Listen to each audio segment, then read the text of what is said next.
Budget ఇప్పుడు GSDP 16,12,579 కోట్లు ఉంటే దీనిలో బడ్జెట్ పరంగా మనం చూసుకుంటే బడ్జెట్ రిలీజ్ చేసింది 3,04,965 కోట్ల రూపాయలకు సంబంధించిన బడ్జెట్ని రిలీజ్ చేశారు.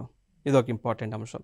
సో టోటల్ బడ్జెట్ ఫిగర్ అయితే ఇది అండి, 3,04,965 కోట్ల రూపాయలు తెలంగాణ రాష్ట్రం యొక్క 2025కి సంబంధించిన బడ్జెట్ ఇది. సో దీనిలో రెవెన్యూ ఖర్చుని రెవెన్యూ వ్యాయం అంటారు, ఓకేనా. సో రెవెన్యూ ఎక్స్పెండిచర్ అంటాం. ఎంత చేయబోతా ఉన్నారు? 2,26,982 కోట్లను చేయబోతూ ఉన్నారు. దాని తర్వాత మూలధన వ్యాయం అంటాం. సో దాన్నే ఏమంటామండి? క్యాపిటల్ ఎక్స్పెండిచర్ అంటాం.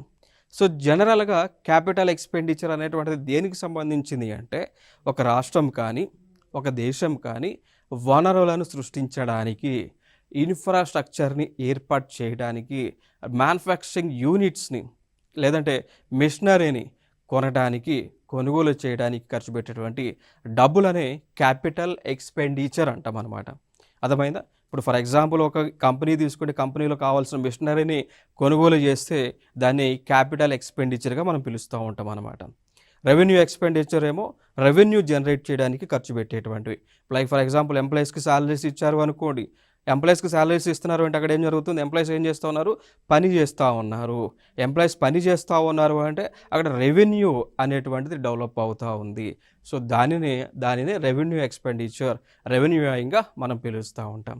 నెక్స్ట్ ద్రవ్య లోటు అని పిలుస్తూ ఉంటాం. సో ద్రవ్య లోటు వచ్చేసి 54,009 కోట్ల రూపాయలు ఉంది. రెవెన్యూ మిగులేమో 2,738 కోట్ల రూపాయలుగా ఉంది. సో ఇది తెలంగాణ బడ్జెట్కి సంబంధించింది. టోటల్గా నికర లోటు మనం చూసుకుంటే 498 crores అయితే ఉంది.